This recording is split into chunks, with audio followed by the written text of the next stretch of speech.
I swear, you never really expect a dog to start a revolution, especially not a well-behaved, straight-A German Shepherd named Rex. But that's exactly what happened on a day that was supposed to be just another sleepy community outreach at Jefferson Middle School. And if you'd seen the way people's jaws hit the floor, you'd get why I'm still shaking my head about it. The weird part?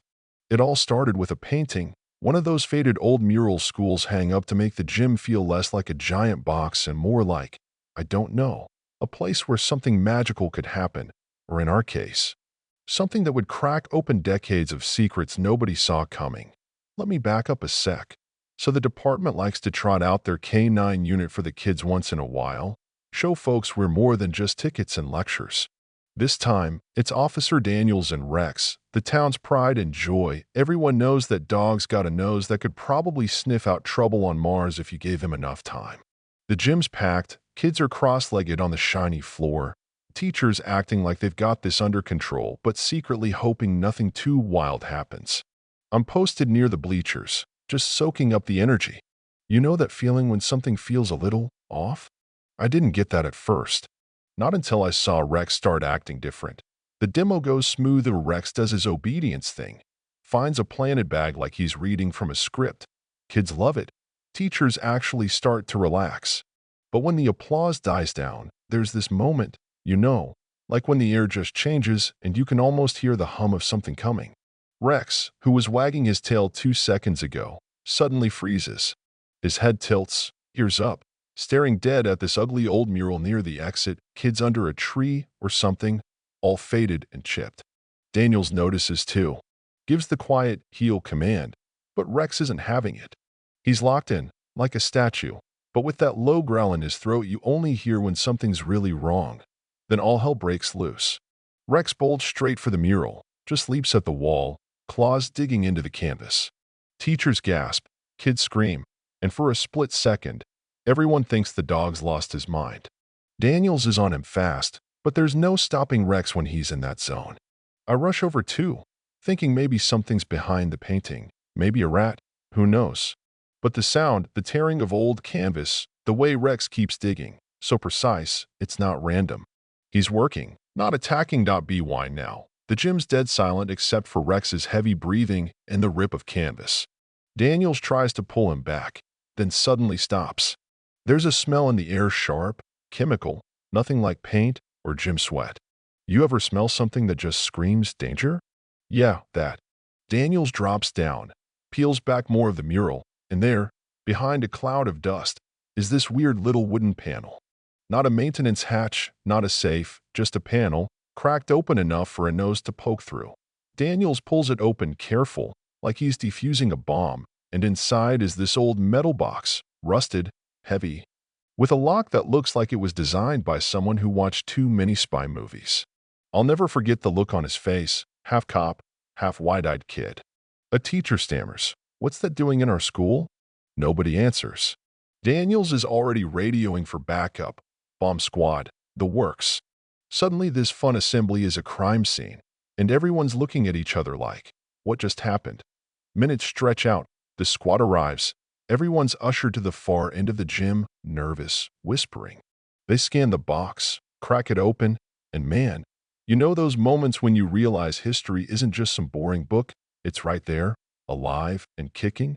That's what happened. Inside, documents, old maps, school blueprints, even a pistol wrapped in oily rags. But the real shocker, a thick envelope stamped classified, full of photos, codebooks, letters in Russian and English, real Cold War stuff. Turns out, this school, my old middle school, was once sitting right on top of a covert intelligence station, back when the world was scared out of its mind about the Soviets. By next morning, the whole town's buzzing. News vans everywhere, conspiracy theorists on Twitter losing their minds, parents calling the school demanding answers. Turns out the mural was hung by some art teacher in the 80s, never knowing it was hiding a literal spy drop. Investigators start tearing up floorboards, talking to locals, tracking down old staff, some of them now gray-haired and teary-eyed, finally admitting there were rumors, late-night deliveries. Locked doors nobody could explain. I'll give you a twist that caught everyone off guard. One of the names in those files belonged to a lunch lady, Mrs. Harper. Sweet old woman, retired years ago, always handed out extra cookies to kids who looked sad.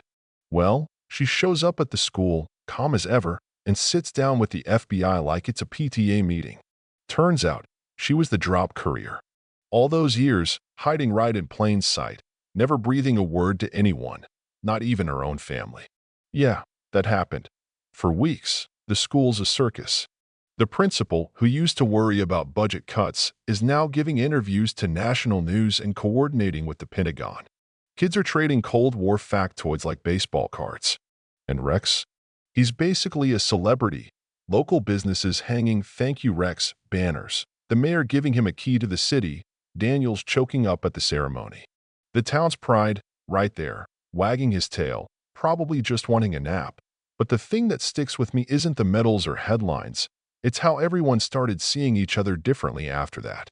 Old grudges fell away, people actually talked about the past, about what else might be hiding in plain sight, about trust and secrets and the weird ways history messes with the present. Even the kids seemed a little braver, a little less quick to judge. And just when you thought it was over, some busybody asks if the whole town's got more secrets buried under playgrounds and parking lots. The debate still rages, should we dig deeper or just let sleeping dogs lie? Literally. So, tell me, if you were in my shoes, what would you have done? Tear up the rest of the school looking for ghosts? Or leave the past where it belongs? Drop a comment below, let's hear where you stand. Because sometimes, justice is just a dog chasing the truth until the whole world has to pay attention. Here's part 2. Picking up right where the cinematic story left off, keeping the same natural, emotional, and close to real American tone and pacing. You'd think after all that the medals, the media circus, even the mayor giving Rex a parade down Main Street, the town would have gone back to normal, but trust me, nobody in Jefferson was sleeping easy that week. People started looking at their old middle school like it was a movie set, half expecting secret agents to pop out of the janitor's closet or the walls to start whispering in Russian. I mean, when you find out your childhood lunch lady was basically a real-life spy, it messes with your head, you know. So here's where things really got wild. The feds rolled in, guys in suits, earpieces, the whole 9 yards, and suddenly there were rules, barricades, authorized personnel-only signs everywhere. The teachers, who used to worry about gum under desks, now had to show their IDs every time they needed to use the copier. Parents freaked out. Some didn't want their kids anywhere near the building. Others thought it was the coolest thing since TikTok. And the principal? She aged about 10 years and 3 days. Poor woman, fielding nonstop calls from TV crews, angry parents, and some old-timers who wanted to donate their Cold War memorabilia, mostly dusty radios and creepy dolls, if I'm honest. But the biggest surprise came a few days after that first shock died down.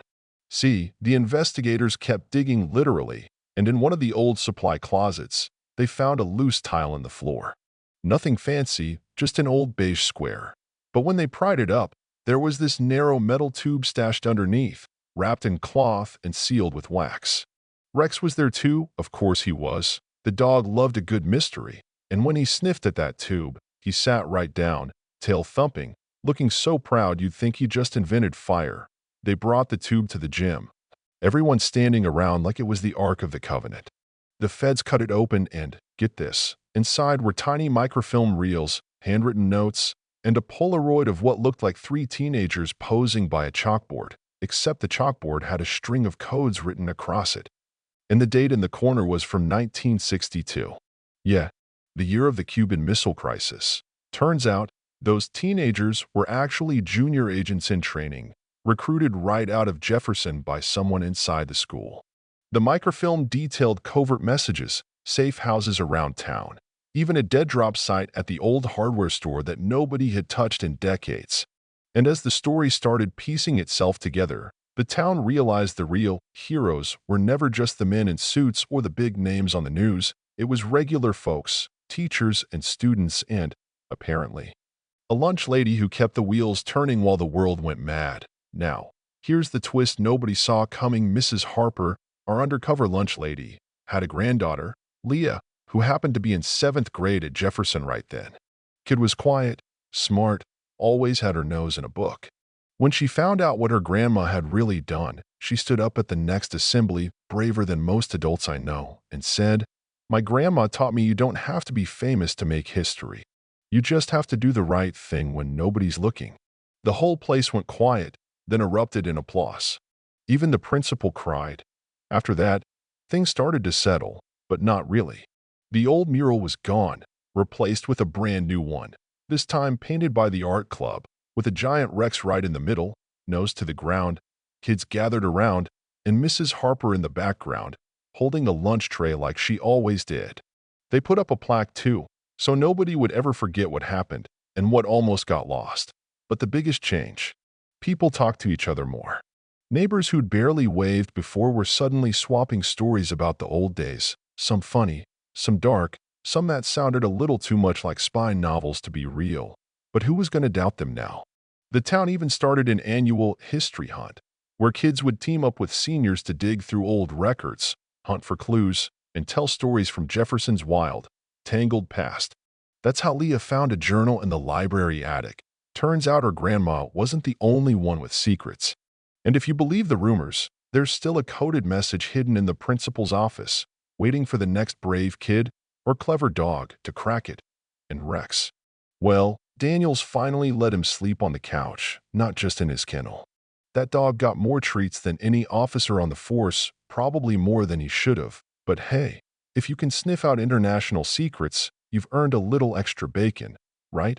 So here's the real kicker. Some folks wanted the school torn down. Too many ghosts, too many secrets.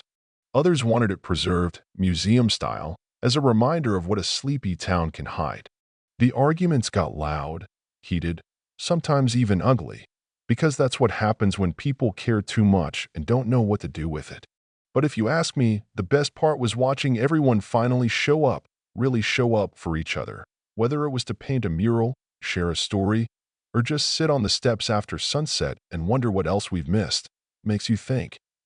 How many other places have stories like that, hiding behind peeling paint and old rumors? How many heroes are walking around, invisible, just waiting for someone to notice? Maybe it takes a dog like Rex to remind us to scratch beneath the surface once in a while. Anyway, that's how one old mural, one good dog, and one brave girl changed a whole town, at least for a little while. What would you have done if it were your secret? Would you dig it up or let it rest? Drop your thoughts below, because justice, history, and a good story, they're never as simple as they seem, and they're never really over, not as long as people care enough to keep looking.